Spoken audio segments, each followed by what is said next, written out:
kasih ya Bu. Terima kasih kembali.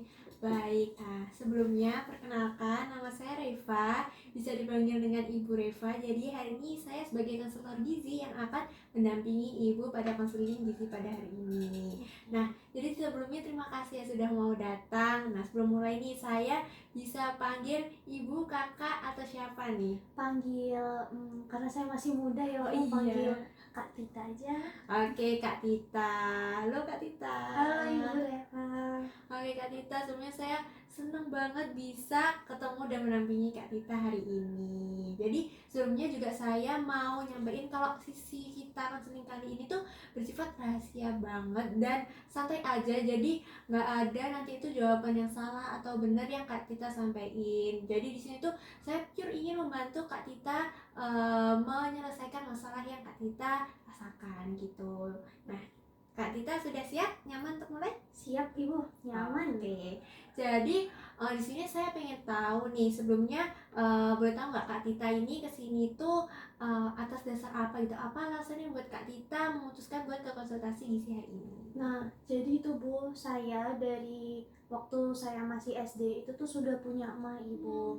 Bahkan sering banget bolak-balik ke rumah sakit masuk IGD karena mah yang saya alami itu yang parah banget gitu loh Bu. Oh gitu ya. Pasti capek banget ya Kak Tita bolak-balik harus masuk rumah sakit karena masuk IGD karena mahnya Kak Tita ini.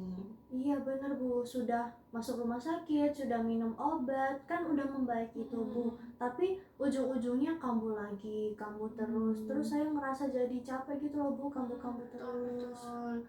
Oke, paham banget Kak Tita gimana rasanya. Nah, kalau misalnya Kak Tita waktu mahnya kambuh nih, nah apa sih yang Kak Tita rasain itu sakitnya itu kayak gimana? Perih banget Bu, biasanya perihnya tuh yang di ulu hati sini tuh loh Bu. Di ulu hati ya, Iya ya. kan.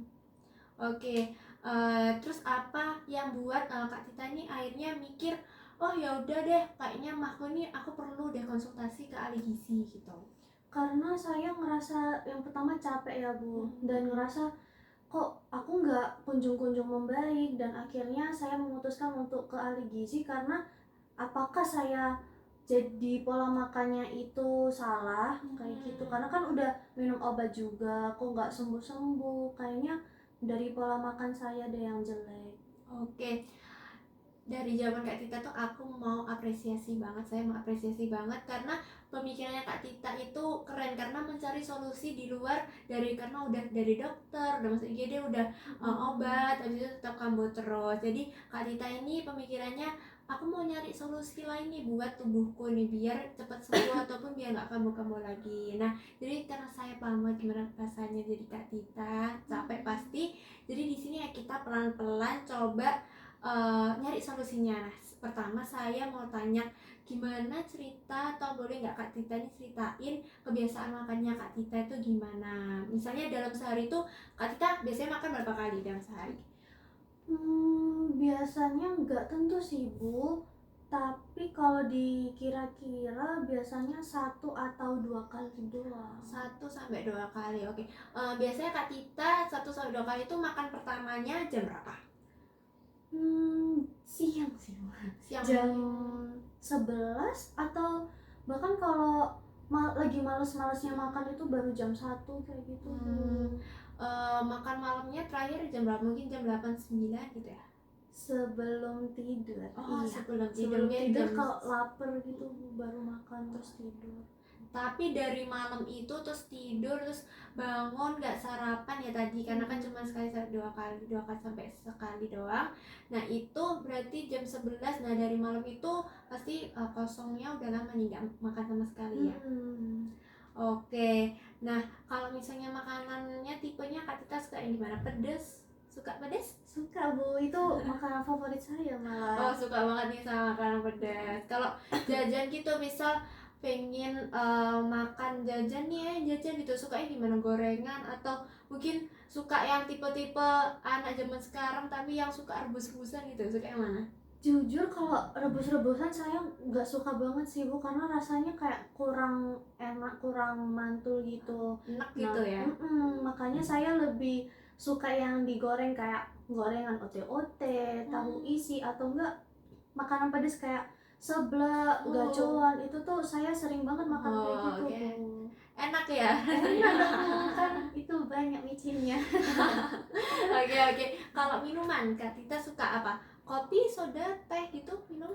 Kalau minuman saya biasanya beli minuman manis-manis gitu sih Bu, dan juga malamnya suka minum kopi kan, karena saya kan mahasiswa ya Bu, itu banyak banget tugas yang harus dikerjakan waktu malam, makanya saya beli kopi Ya, biar begadang gitu, biar kehidupannya melek matanya. mahasiswa tuh yang gitu. Oke, oke, oke. Oke, aku paham banget, saya paham banget di sini Kak Tita. Jadi saya juga mau tanya, menurut Kak Tita nih, kebiasaan yang Kak Tita makan tadi kayak makan gorengan, terus makannya cuma 2 kali atau sekali sehari, habis itu minum kopi. Nah, itu menurut Kak Tita berhubungan nggak sama mah yang Kak Tita rasakan sering kambuh itu? Menurut saya berhubungan sih Bu, karena kan saya ngerasa pola makan saya sendiri itu sudah jelek, dimulai dari sering melewatin sarapan, terus baru makan siang, itu kan jelek ya Bu, karena kan saya harus beraktivitas tapi saya melewatkan sarapan. Terus habis itu saya juga sering banget konsumsi makanan goreng-gorengan, apalagi yang minyaknya banyak kayak gitu Bu. Terus saya juga suka makan pedas, kadang kalau saya makan pedas itu yang sampai lupa sama saya sendiri gitu loh Bu, yang pedas banget gitu. Sampai yang gitu karena ada sensasinya gitu ya. Oke, oke, paham banget. Nah, di sisi lain nih dari yang tadi kan Kak Tita sukanya makan kayak gitu. Nah, ada nggak sih kayak perasaan Kak Tita nih apa yang sulit diubah dari pola makannya Kak Tita tuh? Kayak mungkin kalau makan nggak pedas gimana, kalau makan nggak gorengan gimana, atau nggak makan kalau misalnya nggak 2 kali itu gimana gitu? Saya ngerasa kalau tiap makan kalau nggak ada sambel ya Bu, kalau nggak ada sambel nih saya ngerasa ih makanan apa ini, kayak gitu. Hambar gitu ya? Hambar. Apa sih kok nggak ada rasanya gitu? Jadi saya harus makan pedes kalau Oke. makan gitu. Terus makan yang harus gorengan gitu ya, kayak lebih crunchy gitu ya. Kalau Bener. rebusan kan kayak apa sih ini enak gitu ya. Nah, lebih itu anak mahasiswa kan lebih gampang nyarinya yang kering-keringan Bener gitu ya. banget. Kan kalau yang kuah-kuah gitu cepet bau atau enggak kayak enak gitu ya. Iya Bu. Oke. Nah, jadi jadi saya mau simpulin. Jadi sekarang ini Kak Tita udah tahu gitu ya, kalau misalnya kemungkinan pola makannya Kak Tita itu bisa jadi penyebab mahnya Kak Tita kambuh. Nah, tapi di sisi lain itu Kak Tita tuh masih rasa sulit gitu buat melakukan pola makan yang benar dan mengubah kebiasaan makannya itu. Nah, itu sesuai nggak sama yang Kak Tita rasakan sekarang? Sesuai Bu, sesuai sekali. Oke. Nah, saya mau tanya, menurut Kak Tita, keuntungan dari pola makan yang Kak Tita sebutin dari tadi, pola makan Kak Tita sekarang itu apa? Kalau menurut saya pola makan saya yang sekarang ini lebih praktis sih Bu, gak ribet. Apalagi kan saya mahasiswa ya, anak kos-kosan, jadi itu nyari makanan yang deket kos. Nah yang di deket kos itu biasanya makan yang dijual tuh banyak yang gorengan, yang pedas-pedas. Jadi saya lebih sering kayak gitu Bu, beli yang kayak gitu. Gampang ditemuin lah makanannya. Nah, itu tadi keuntungannya. Sekarang saya mau nanya, menurut Kak Tita apa nih kerugiannya dari yang Kak Tita makan biasanya? Nah itu Bu, kerugiannya mahnya kamu terus. Betul. Capek saya Bu. Oke. Nah, berarti kalau gitu menurut Kak Tita dari dua itu mana yang lebih berat gitu? Mana yang lebih capek, mana yang lebih mengeluarkan banyak uang? Ini mahnya sih Bu, soalnya kan kalau mahnya kambuh kadang tuh sampai masuk rumah sakit. Itu buat capek Bu. Oke, paham banget. Nah, di sini saya boleh jelasin sedikit ya, kenapa pola makan Kak Tita itu bisa berhubungan dengan Kak Tita yang sering kambuh itu. Nah, jadi tahu Kak Tita, jadi lambung ini tuh kan memproduksi asam terus ya. Nah, dimana asam lambung ini tuh bekerja untuk mencerna makanannya. Nah, sedangkan kalau misal Kak Tita nggak makan, itu kan berarti lambung nggak ada yang dicerna tuh. Nah, kan asamnya bakal bekerja terus. Nah, karena nggak ada yang dicerna, jadi asam lambungnya itu mengiritasi lambungnya Kak Tita. Makanya Kak Tita tuh ngerasa sakit. Nah, itu namanya mah. Nah, terus makan yang tadi Kak Tita sebutkan, gorengan, kopi itu, nah itu tuh adalah makanan yang memperburuk kondisi mah itu. Gitu ya Bu, saya baru tahu. Iya. Nah, jadi memang harus diubah pola makannya. Oke. Oke. Bismillah. Nah, bismillah. Oke, kalau boleh tahu nih dari yang saya sebutkan tadi, dari skala 0 sampai 10, buat Kak Tita seberapa siap Kak Tita ini mau berubah pola makannya? Mungkin 8 ya Bu. Tolong dong. Keren banget itu 8 tuh termasuk tinggi. Kenapa Kak Tita pilih 8? Soalnya selain saya ingin mahnya nggak kambuh terus, saya juga ingin mencoba untuk memperbaiki pola makan saya untuk menjadi ke arah yang lebih baik lagi gitu Bu. Karena saya ngerasa kayak wah udah nggak beres nih pola makanku, udah nggak sehat banget. Oke. Jadi kita di sini mau mulai membuat rekomendasi makannya Kak Tita. Oke Bu. Semoga bisa bantu Kak Tita ya. Ya. Oke. Jadi yang pertama kita mulai dari frekuensi makannya Kak Tita. Frekuensi itu kayak jumlah berapa kali sehari sebenarnya Kak Tita ini baiknya makan gitu. Nah, yang pertama itu buat makan utama ya, kayak makan nasi, habis itu ditambah nasi atau lauk hewani, lauk nabati, terus sayur, buah. Nah, itu bisa mungkin Kak Tita belajar 3 kali sehari. Jadi jangan lewatin sarapan. Sarapan, makan siang, makan malam gitu. Nah, terus bisa di sela-sela makan utama itu makan selingan. Selingan itu kayak misal snack gitu. Jadi antara makan pagi ke makan siang bisa snack, habis itu makan siang ke makan sore, ataupun waktu malam itu bisa 2 kali gitu selingannya. Nah, itu alasannya kenapa kok kita makan selingan. Nah, biasanya kan dari kalau ada jam nih di sana. Nah, biasanya kan dari makan pagi ke makan siang ke makan malam itu kan lama. Nah, kalau misalnya di sini kondisi mahnya Kak Tita, kita berusaha semaksimal mungkin biar lambungnya Kak Tita ini nggak kosong begitu lama, nggak kosong 3-4 jam gitu. Nah, seperti itu. Nah, itu buat frekuensi makan. Lalu yang kedua, masalah pedes-pedes tadi. Nah, walaupun pedes ini pasti buat orang yang sudah kebiasaan makan pedes, buat ngilangin langsung itu kan susah banget ya. Jadi di sini saya mau rekomendasiin nggak harus langsung nggak pedes sama sekali, nggak harus, tapi bisa mungkin dikurangi dikit porsinya, sambelnya dikurangi dikit, cabenya biar nggak terlalu pedas gitu. Oke, itu. Terus yang ketiga, bisa Kak Tita itu mulai sarapan tadi tuh, sarapan tuh nggak harus yang ribet. Kayak kenapa sih sarapan harus beli makan nasi dulu, beli lauk dulu, beli sayur gitu. Ya udah, kalau misalnya ngerasa ribet sarapannya nggak usah kayak gitu.